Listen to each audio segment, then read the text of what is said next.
एक गांव जंगल के बीच में बसा हुआ था, चारों तरफ जंगल था और वो गांव बीच में फंसा था। अब गांव के लोग कभी कभी बाहर जाते थे तो जंगल को पार करके जाते थे। एक बार गांव में अफवाह फैल गई कि जंगल में एक आदमखोर शेर घूम रहा है। महाराज, जो भी व्यक्ति गांव से बाहर जाए, झुंड बना के जाए, रक्षा का सामान लेके जाए, लाठी डंडा और कुछ भी जो चीज है सुरक्षा का सामान साथ में लेके जाए। अब उमर फैल गया गांव में। अब दो धड़े बन गए गांव में, एक वे लोग जो आदमखोर शेर को मानते थे, एक वो जो आदमखोर शेर को नहीं मानते थे। मानते थे उन्होंने तो कह दिया भाई कुछ भी और रिस्क नहीं लेनी चाहिए, जो हो अपना सुरक्षा का सामान साथ में लेके जाएंगे। अब विचार करके देखिए, जो शेर को मानते थे और उन्होंने अपने साथ में कोई सामान लिया, बंदूक, लाठी, डंडा, मसाल जो भी है, और ग्रुप बनाकर गए, कदाचित शेर नहीं मिला, कोई नुकसान हुआ क्या? जो लेके गए थे वापस लेके आ गए। और जो नहीं मानते थे उन्होंने झुंड में भी नहीं गए और कुछ सामान भी सुरक्षा का, लाठी डंडा अथवा कोई बंदूक क्या कोई मसाल कुछ भी लेके नहीं गए, बस अभिमान में चले गए। होता ही नहीं है, फालतू की बातें। और जब वो चले गए, और सोचो, कल्पना करो, वहां अगर सच में शेर आ गया तो लिखा मारा गया नास्तिक। क्या कहा?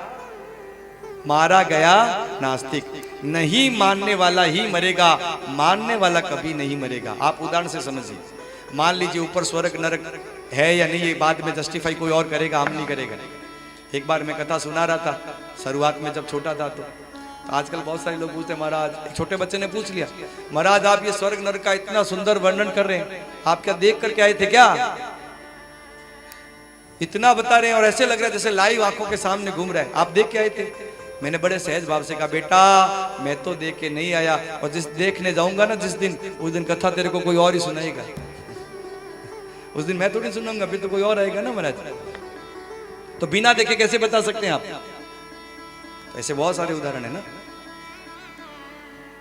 उदाहरण से समझिए। मान लो ऊपर है या नहीं, ये बाद में बात करेंगे। एक आदमी ऊपर स्वर्ग नरक है ये बात मानता है, एक आदमी ऊपर स्वर्ग नहीं है ये नहीं मानता है। होता ही नहीं है, सब फालतू बातें। अब दोनों का एक लाइफ स्टाइल अलग अलग है। जो मानता है वो भोर सुबह में उठता है और उससे बचने के लिए, स्वर्ग नरक से बचने के लिए दान करता है, पूजा करता है, पाठ करता है, गरीबों की सेवा करता है, भूखे को भोजन खिलाता है। महाराज अब देंगे तो आगे भी मिलेगा।